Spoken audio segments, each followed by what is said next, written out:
దేవుని నామమున అందరికీ వందనాలు. సంఖ్యాకాండము 16వ అధ్యాయం. లేవికి మునిమనుమడును కహాతుకు మనుమడును ఇస్హారు కుమారుడునగు కోరహు. రూబేనీయులలో ఏలీయాబు కుమారులైన దాతాను అబీరాములును పేలెతు కుమారుడైన ఓనును యోచించుకొని ఇశ్రాయేలీయులలో పేరు పొందిన సభికులును సమాజ ప్రధానులునైన 280 మందితో మోషేకు ఎదురుగా లేచి, మోషే అహరోనులకు విరోధముగా పోగుపడి, మీతో మాకిక పనిలేదు. ఈ సర్వసమాజములోని ప్రతివాడును పరిశుద్ధుడే, యెహోవా వారి మధ్యనున్నాడు. యెహోవా సంఘము మీద మిమ్మును మీరేలా హెచ్చించుకొనుచున్నారనగా.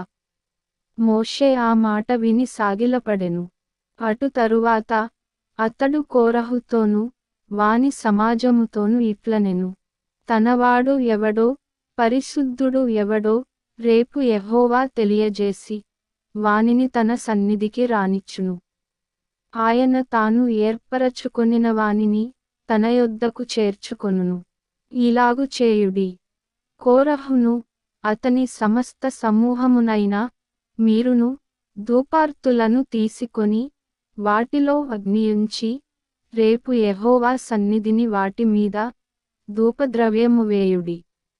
అప్పుడు యెహోవా ఏ మనుష్యుని ఏర్పరచుకొనునో వాడే పరిశుద్ధుడు. లేవి కుమారులారా, మీతో నాకిక పనిలేదు. మరియు మోషే కోరహుతో ఇట్లనెను, లేవి కుమారులారా వినుడి.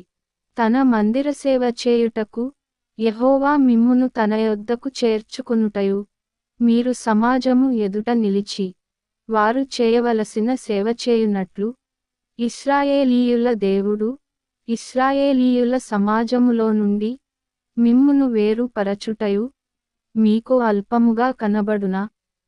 ఆయన నిన్నును నీతో లేవీయులైన నీ గోత్రపు వారినందరినీ చేర్చుకొనెను గదా. అయితే మీరు యాజకత్వము కూడా కోరుచున్నారు. ఇందు నిమిత్తము నీవును నీ సమస్త సమాజమును యెహోవాకు విరోధముగా పోగయ్యున్నారు. అహరోను ఎవడు? అతనికి విరోధముగా మీరు సనుగనేలా అనెను. అప్పుడు మోషే ఏలీయాబు కుమారులైన దాతాను అబీరాములను పిలువనంపించెను. అయితే వారు మేము రాము. ఈ అరణ్యములో మమ్మును చంపవలెనని పాలు తేనెలు ప్రవహించు దేశములో నుండి మమ్మును తీసుకొని వచ్చుట చాలనట్టు మామీద ప్రభుత్వము చేయుటకును నీకధికారము కావలెనా? అంతేకాదు, నీవు పాలు తేనెలు ప్రవహించు దేశములోనికి మమ్మును తీసుకొని రాలేదు. పొలములు ద్రాక్షతోటలుగల స్వాస్థ్యము మాకీయలేదు. ఈ మనుష్యుల కన్నులను ఊడదీయుదువా? మేము రాము అనిరి. అందుకు మోషే మిక్కిలి కోపించి, నీవు వారి నైవేద్యమును లక్ష్యపెట్టకుము. ఒక్క గాడిదనైనను వారి యొద్ద నేను తీసుకొనలేదు. వారిలో ఎవనికిని నేను హాని చేయలేదని యెహోవా యొద్ద మనవి చేసెను. మరియు మోషే కోరహుతో, నీవును నీ సర్వసమూహమును అనగా నీవును వారును అహరోనును రేపు యెహోవా సన్నిధిని నిలువవలెను.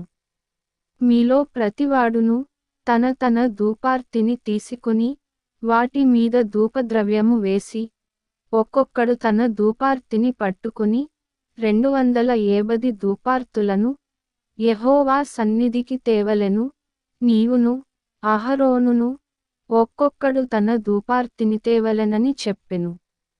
కాబట్టి వారిలో ప్రతివాడును తన ధూపార్తిని తీసుకొని వాటిలో అగ్నియుంచి వాటి మీద ధూపద్రవ్యము వేసినప్పుడు వారును మోషే అహరోనులును ప్రత్యక్షపు గుడారము యొక్క ద్వారము నొద్ద నిలిచిరి.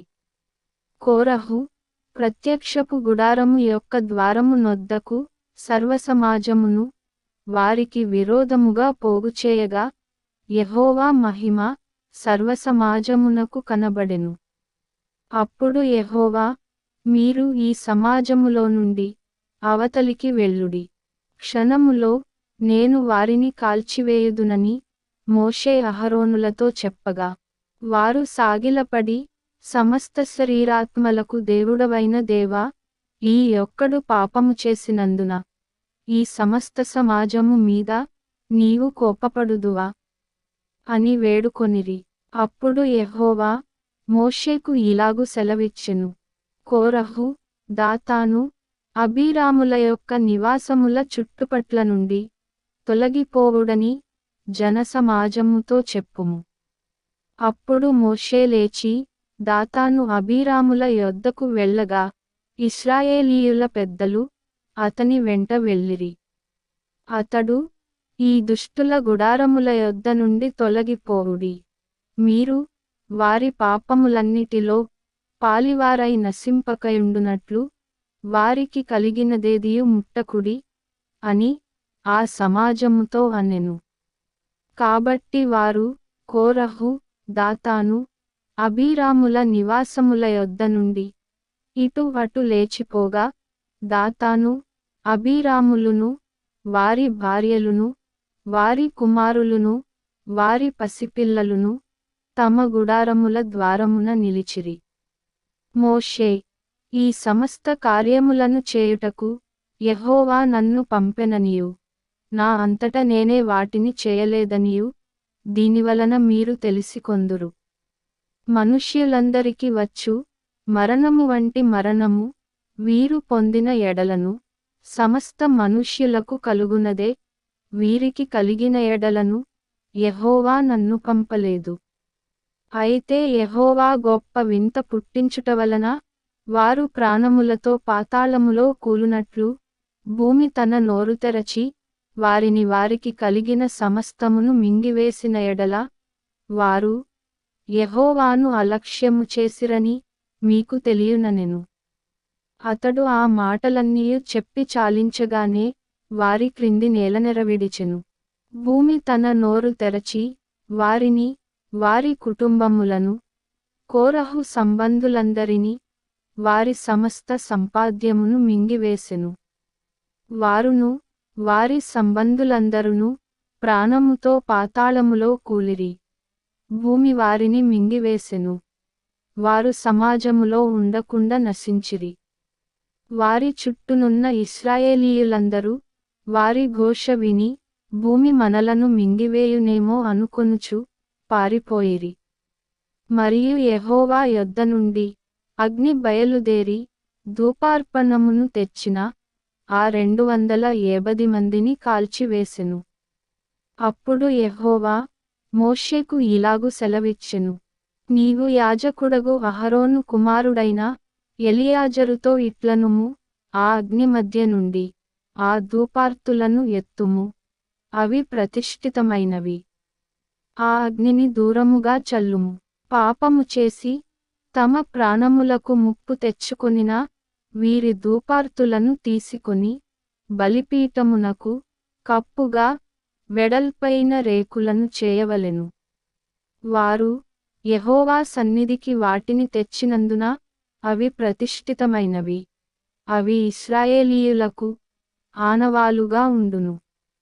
అహరోను సంతాన సంబంధి కాని అన్యుడెవడును యెహోవా సన్నిధిని ధూపము అర్పింపసమీపించి కోరహువలెను అతని సమాజమువలెను కాకుండునట్లు ఇశ్రాయేలీయులకు జ్ఞాపక సూచనగా ఉండుటకై యాజకుడైన ఎలియాజరు కాల్చబడిన వారు అర్పించిన ఇత్తడి ధూపార్తులను తీసి యెహోవా మోషే ద్వారా తనతో చెప్పినట్లు వాటితో బలిపీఠమునకు కప్పుగా వెడల్పైన రేకులు చేయించెను. మరునాడు ఇశ్రాయేలీయుల సర్వసమాజము మోషే అహరోనులకు విరోధముగా సనుగుచు, మీరు యెహోవా ప్రజలను చంపితిరని చెప్పి సమాజము మోషే అహరోనులకు విరోధముగా కూడెను. వారు ప్రత్యక్షపు గుడారము వైపు తిరిగి చూడగా ఆ మేఘము దాని కమ్మెను. యెహోవా మహిమయు కనబడెను. మోషే అహరోనులు ప్రత్యక్షపు గుడారము ఎదుటికి రాగా, యెహోవా, మీరు ఈ సమాజము మధ్య నుండి తొలగిపోవుడి, క్షణములో నేను వారిని నశింపజేయుదునని మోషేకు సెలవీయగా వారు సాగిలపడిరి. అప్పుడు మోషే, నీవు ధూపార్తిని తీసుకొని బలిపీఠపు నిప్పులతో నింపి ధూపము వేసి వేగముగా సమాజము నొద్దకు వెళ్ళి వారి నిమిత్తము ప్రాయశ్చిత్తము చేయుము. కోపము యెహోవా సన్నిధి నుండి బయలుదేరెను. తెగులు మొదలు పెట్టెనని అహరోనుతో చెప్పగా మోషే చెప్పినట్లు అహరోను వాటిని తీసుకుని సమాజము మధ్యకు పరుగెత్తిపోయినప్పుడు తెగులు జనులలో మొదలుపెట్టియుండెను. కాగా అతడు ధూపము వేసి ఆ జనుల నిమిత్తము ప్రాయశ్చిత్తము చేసెను. అతడు చచ్చిన వారికిని బ్రతికియున్న వారికిని మధ్యను నిలువబడగా తెగులు ఆగెను. కోరహు తిరుగుబాటున చనిపోయినవారు గాక 14,700 మంది ఆ తెగులు చేత చచ్చిరి. ఆ తెగులు ఆగినప్పుడు అహరోను ప్రత్యక్షపు గుడారము యొక్క ద్వారము దగ్గరనున్న మోషే యొద్దకు తిరిగి వచ్చెను. ఆమేన్.